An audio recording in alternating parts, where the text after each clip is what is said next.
You guys, we have got to talk about JOJO Siwa because she has recently canceled her tour. It's big drama because some people are blaming her relationship with Chris Hughes as to the reason why the tour is getting canceled. And there's also some other things going on with JOJO. So we're going to get into everything that JOJO has had to say in regards to this. Now, before we get into anything, I want to talk to you guys about a tool that's helped me in content creation and is also the sponsor of today's video. And at first you might be like, huh?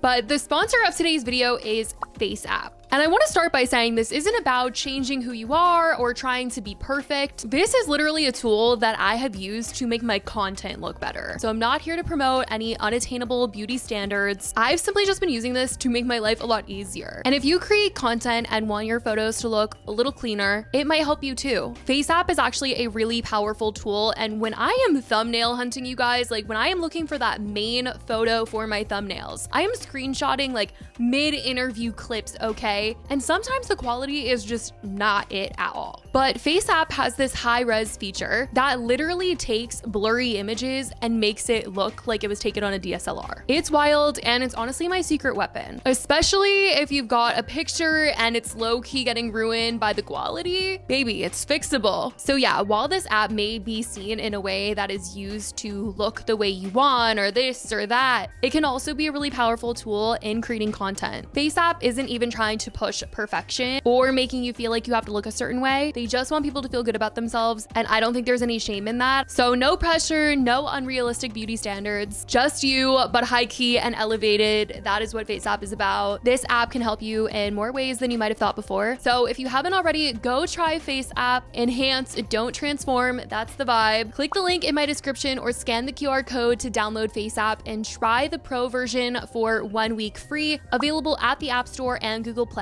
Once again, thank you to FaceApp for sponsoring today's video, and let's get into the news. So first, let's talk about what's been said about JOJO recently and by JOJO. As we all should know by now, it's been a pretty crazy year for her as she went through a very public breakup with her ex Kath Ebbs. JOJO received a ton of criticism for going on Celebrity Big Brother UK and getting close with her castmate Chris Hughes. She got out of the house, broke up with Kath, and then later confirmed her and Chris Hughes were an official couple after denying it for weeks.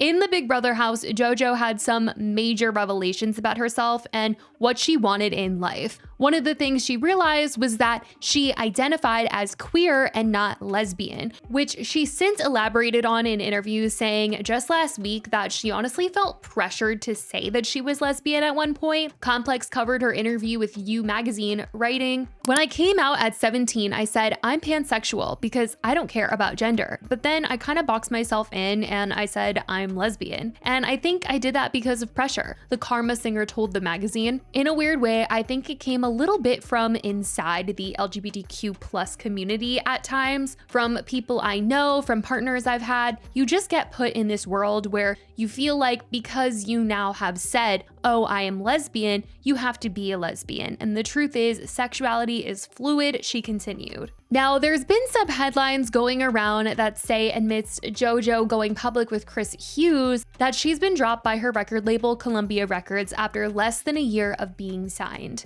Now, it doesn't seem like she was dropped recently. It just seems that people recently noticed this because her song Bulletproof was released independently, but people have tried to tie her going public with a man to this sudden label dropping, which would be a crazy statement and probably at the end of the day has more to do with her EP underperforming last year than them dropping her over her like being with a man. Like that just makes no sense. But in regards to the future of her music though, Daily Mail has reported that she's hoping to sign to a UK label. They wrote, "A music source revealed JOJO has been dropped by Columbia Records. She self-released her latest song Bulletproof, whereas Karma was done with the label. She has been in London on the lookout for a new record company to sign with and playing gigs, hoping to impress the right people." Which of course, some are wondering if this has to do with her spending more time in the UK because of Chris Hughes, wondering if that's really why she's looking over there, and some people just don't want her to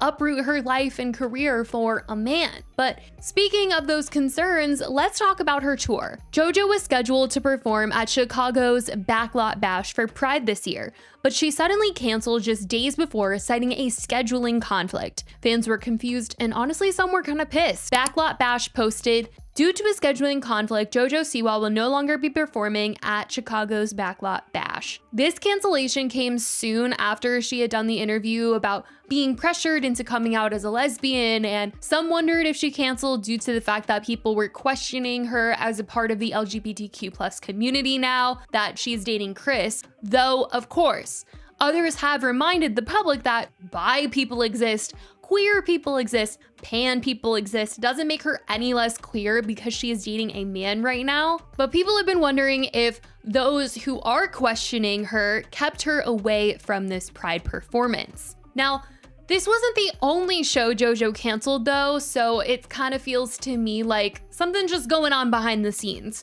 as she ended up not just pulling out of the Pride show, but postponing her entire US tour, which was set to start in July. She made a statement on her website saying, "I've got some news that breaks my heart to share. My US tour has to be postponed. I promise I'll be back before you know it to perform for all the beautiful people in the US. Announcements will be coming soon, including some Europe shows. Thank you so much for your understanding and support. I can't wait to see you all soon. To my dream guest VIPs, my team will be reaching out to you individually to plan something special. Refunds will be issued at point of purchase." Some people were accusing her of canceling her tour to spend more time with her boyfriend, Chris Hughes, though it has been said that she does have a larger fan base in the UK, so it could just be maybe it was underselling in the US and her team feels like they'll get more bucks doing a UK tour. I don't know. But speaking of JoJo and relationships and life in general, it wasn't too long ago that JoJo was talking about the fact that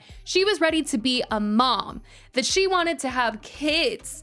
In multiple interviews throughout 2024, she said that she planned to have kids within the next 3 years and already had a sperm donor lined up. She revealed she wanted to fertilize 3 eggs and use 3 different surrogates, so her kids, who would be from the same batch, she says, are technically like triplets, but not. JoJo even has tattoos of the names that she's picked out: Freddie for a girl and twin boy names Eddie and Teddy. She joked that if a future partner didn't like these names, that it would be a deal breaker. But now, in a recent interview, she says she's changed her mind about those names. Are your dream kids' names still Freddie, Eddie, and Teddy? Absolutely not. I was a bad girl, did some bad things, and that was naming children. No, let's see. Got a new name for children, and I think it's Silva Siwa.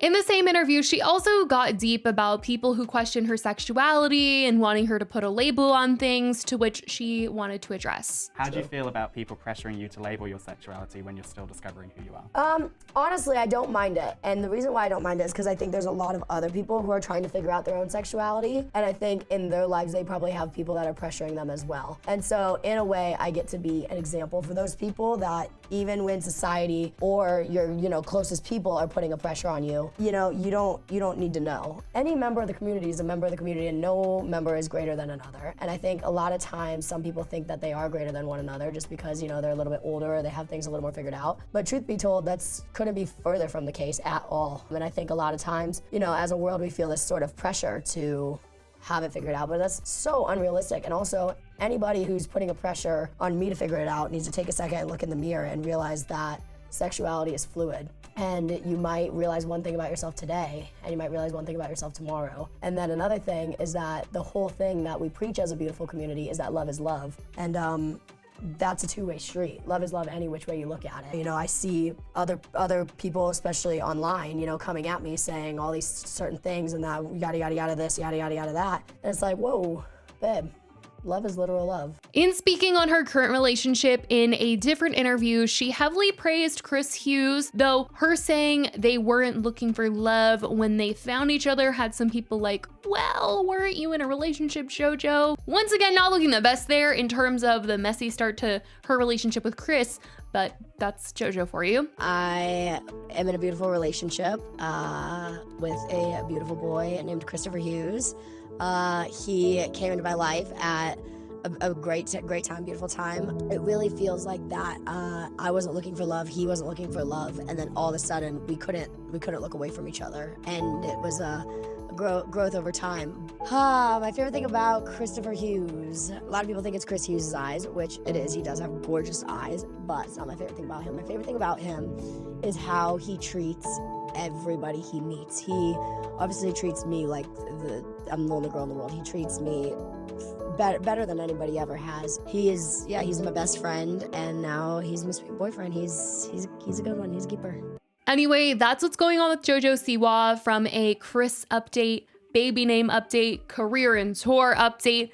I want to know what you guys think about all of this. Let me know your thoughts in the comments. I love you guys so much, and I will talk to you in the next video. Bye, guys.